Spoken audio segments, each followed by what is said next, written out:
Bienvenue à cette nouvelle vidéo sobrement intitulée Le Béline en action. Alors je ne sais pas si c'est réellement sobre, mais en tout cas c'est comme ça que je l'ai appelé.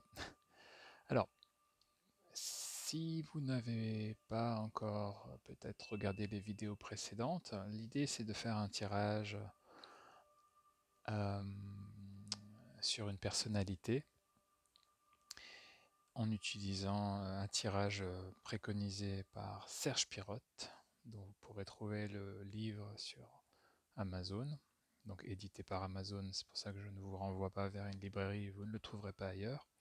Donc Serge Pirotte, ça s'écrit Pirotte, et Serge comme le prénom. Voilà, et donc il décrit ce- comment on fait ce tirage, et il est vraiment très bien si vous souhaitez approfondir vos connaissances ou même découvrir le Béline. Donc en deux mots, ce tirage, c'est un tirage, c'est un instantané, donc sur la vie de la personne. Alors aujourd'hui, j'ai choisi Pierre Palmade pour voir un petit peu ce qui se passe dans sa vie, hein. Il défrait un petit peu la chronique depuis le tragique accident ayant coûté la vie, enfin, ayant bouleversé une famille. Et voilà.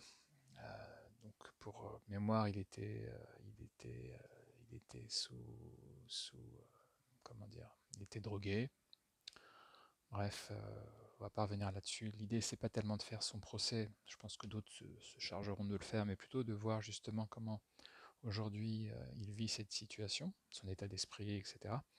Et voir comment justement le Béline peut nous aider euh, à éclaircir certains aspects de la vie d'un consultant, si vous tirez vous-même les cartes, en regardant un peu ce qui se passe dans les différents domaines de cette personne. Donc vous avez une carte qui est un peu la carte maîtresse qui va donner le là, si vous voulez, au tirage. On reviendra dessus plus tard. Et vous avez justement les différents aspects donc, de la vie de la personne. Ici, vous avez le travail, l'activité.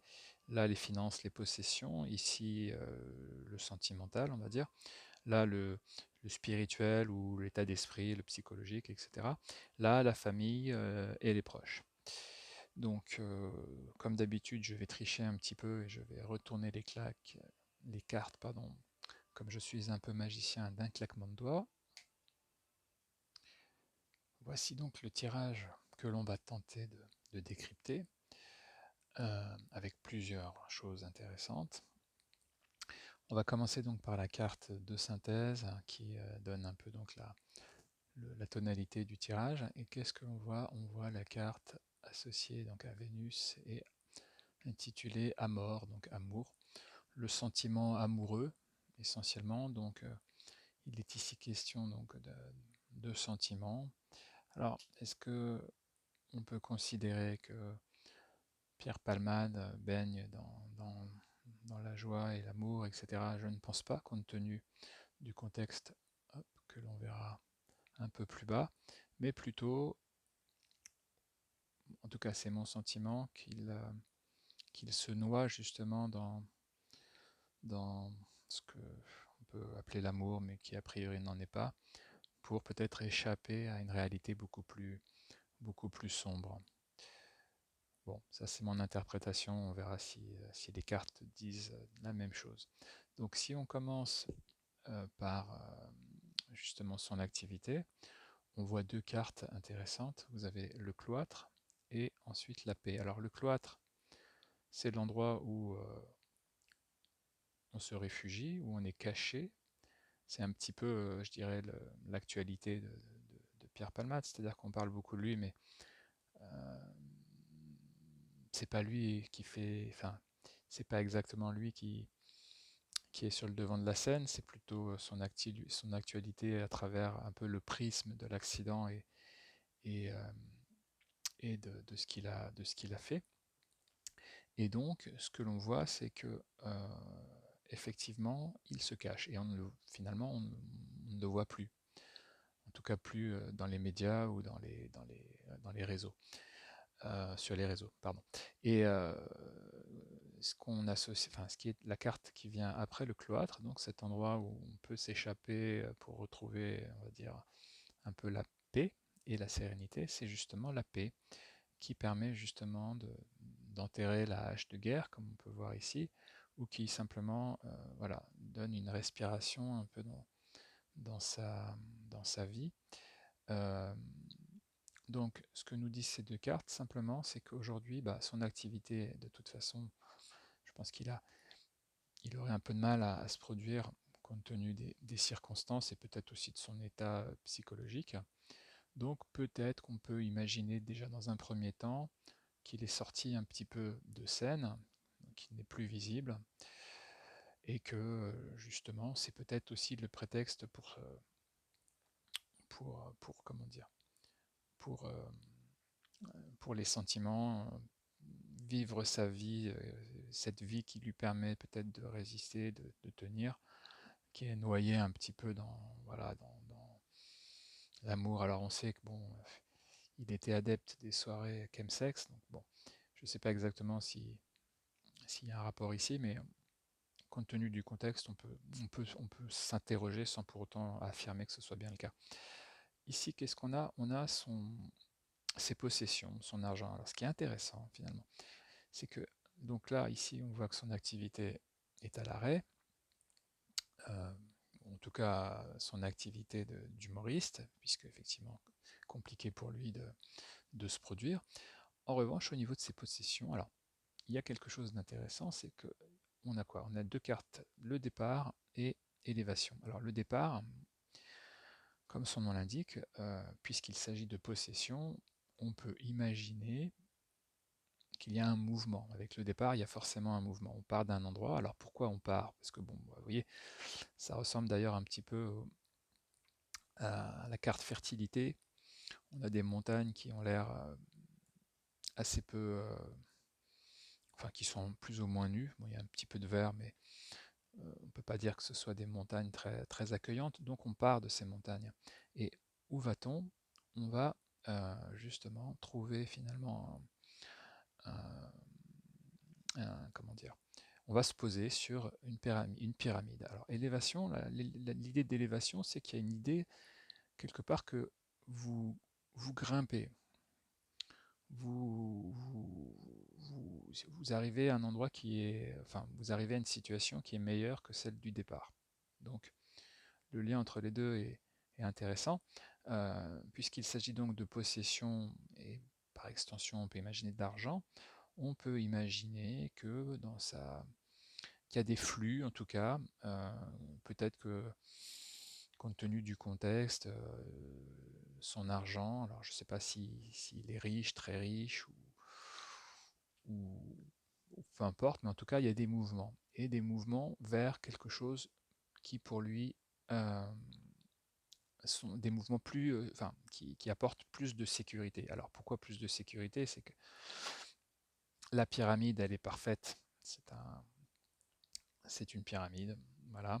Ici, il y a comment dire, une communication, si vous voulez, un peu visuelle entre les cartes, c'est-à-dire que vous avez des montagnes qui sont, quant à elles, un peu vallonnées, un peu usées par le temps, donc avec quelques arrondis.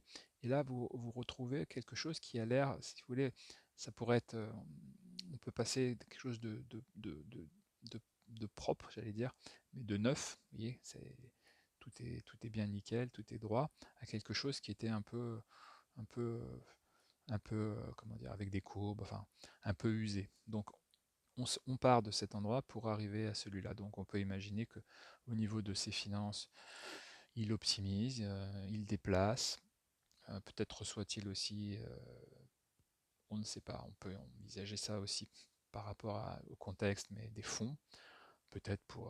Enfin bon, on va pas épiloguer là-dessus parce que ça c'est presque une autre histoire et surtout ça ne transparaît pas ici et c'est pas encore une fois le but.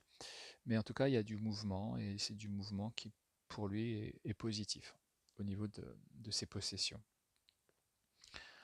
Ensuite, le sentimental. Alors, on a deux cartes martiennes qui sont assez violentes. On a le feu et l'accident. Alors, je fais le lien. Finalement, pour moi, cette carte, c'est essentiellement ici qu'elle agit dans le sens où c'est cette carte qui va alimenter, qui va comme du combustible, enfin servir de combustible finalement au feu, à cette confrontation un peu violente euh, physique, mais voilà, on peut imaginer quelque chose d'un peu brutal, une relation un peu brutale, quelque chose de ouais, enfin je saurais pas trop comment qualifier ça, mais on est dans des relations, alors pas réellement amoureuses, même si finalement on a l'impression que l'amour inonde le reste, mais moi j'ai plutôt l'impression qu'on est dans des relations amoureuses, entre guillemets, plutôt brutales, voire limite violentes, et surtout un peu autodestructrices, pardon. Euh, L'allusion aux soirées chemsex, finalement, on peut s'interroger sur peut-être le fait qu'elles se poursuivent justement un petit peu à l'abri des regards. Euh, et c'est ce qu'évoqueraient donc ces deux cartes, si vous voulez, ce rapport violent, autodestructeur, donc associé bien sûr à la drogue, et alimenté par justement ce besoin peut-être de se sentir aimé ou d'être entouré. Pour ce qui est du spirituel ou du psychologique, alors bon, je dirais que ça concerne les deux, mais là je pense que le spirituel est un petit peu hors sujet compte tenu du contexte. Ce que l'on a, c'est donc la destinée et stérilité. Alors la destinée, c'est en général, on considère que c'est une très bonne carte puisque la clé, elle permet de débloquer, d'ouvrir, d'initier certaines choses. Elle donne une solution. Et là, qu'est-ce que nous disent ces deux cartes? C'est qu'elles nous disent que son état d'esprit aujourd'hui, c'est de se dire que la solution, c'est entre guillemets la stérilité. Donc c'est de ne plus penser. Ou en tout cas de faire, d'arrêter peut-être de tenter peut-être d'arrêter ce flux comment dirais-je, de culpabilité peut-être qui pèse sur lui compte tenu de ce qu'il a fait, et peut-être aussi du fait qu'il n'assume pas pleinement ce qu'il a fait, et se réfugier justement, encore une fois, dans ce côté un peu voilà, violent, brutal, dans des relations charnelles, disons-le, qui permettent de s'évader. Donc l'évasion, on l'a ici, on l'a aussi là finalement, l'évasion quelque part. Et surtout, voilà, on la retrouve là, c'est-à-dire qu'il ne faut surtout pas penser à ce qu'on fait, on oublie au contraire tout ce qu'on a fait et on va se réfugier justement dans cette espèce de comment dire, je ne sais pas si on peut qualifier ça de nihilisme, mais en gros, il faut, on arrête, oui, on arrête de penser, de se prendre la tête, si je puis dire, et on prend du bon temps, tant qu'on peut, quitte même à se faire du mal, c'est pas grave, ça permet justement d'évacuer le reste. Et pour finir, donc la famille, l'entourage, etc. Donc on a la carte de la nouvelle et de la ruine. Alors vous noterez d'ailleurs qu'il y a beaucoup de bâtiments qui se détruisent ici, hein. La stérilité, bon, bah, le travail, je dirais, de destruction a déjà été fait. Mais bon, ce sont des bâtiments où potentiellement on peut se cacher, se réfugier. Donc l'idée, elle est finalement, elle fait un peu écho. Chacune des cartes renvoie à sa manière à cette idée de se cacher, peut-être de se protéger. Ici, néanmoins, ce que l'on voit, c'est que donc au niveau de son entourage, euh, la nouvelle ou les nouvelles peut-être, donc ça peut renvoyer bien entendu à son actualité, euh, qui dépendent ou pas de lui d'ailleurs, puisque là, son crime vient d'être requalifié, et donc finalement, cette requalification va peut-être lui permettre d'échapper à la prison. Voilà, mais toujours est-il que cette nouvelle ou ces nouvelles, petit à petit, le mènent à la ruine. Alors, la ruine, c'est une carte finalement de décrépitude lente. Donc, contrairement à l'accident qui lui est plus brutal, plus soudain. Là, c'est très lent, c'est-à-dire que C'est comme si vous aviez une vieille maison que vous laissiez à l'abandon comme ça et qui chaque année perdait quelques, quelques pierres pour finalement de plus en plus ressembler à une ruine. Donc cette idée-là, si vous voulez, au niveau de son entourage, c'est ce qui apparaît ici. C'est-à-dire que les nouvelles qui alimentent la presse, petit à petit, réduisent comment dire, son réseau d'amis, sa famille. On peut imaginer donc des gens qui s'éloignent de lui, peut-être aussi à cause de tout ce qu'on a vu précédemment, le fait qu'il s'isole, qu'il fasse transiter des biens ou de l'argent, enfin bref, on ne sait pas trop, mais son entourage s'éloigne petit à petit, ses connaissances ou ses amis s'effritent sous, je dirais, voilà, l'amitié disparaît finalement à mesure que les nouvelles alimentent la chronique. Donc, donc voilà, voilà pour cet instantané donc sur la vie de Pierre Palmade. Euh, J'espère que ça vous a intéressé, mais surtout que ce qui pour moi est intéressant, au-delà de savoir ce qui se passe ou d'imaginer ce qui peut se passer dans la vie de ces personnes qu'on met un petit peu sous les projecteurs, c'est comment on utilise le Béline quand on n'a pas finalement de contexte et qu'on veut, par exemple, si vous avez un ou une consultante et qu'elle ne vous dit rien, qu'elle ne veut rien vous dire parce que pour X raisons, ça peut être un tirage très intéressant pour justement prendre un petit peu la température euh, et voir ce qui se passe dans la vie, quels sont les points de tension, là où ça se passe bien, ce qu'on veut montrer, ce qu'on cache, etc. Donc voilà, c'est tout pour cette fois. Je vous dis à bientôt et merci d'être passé par là.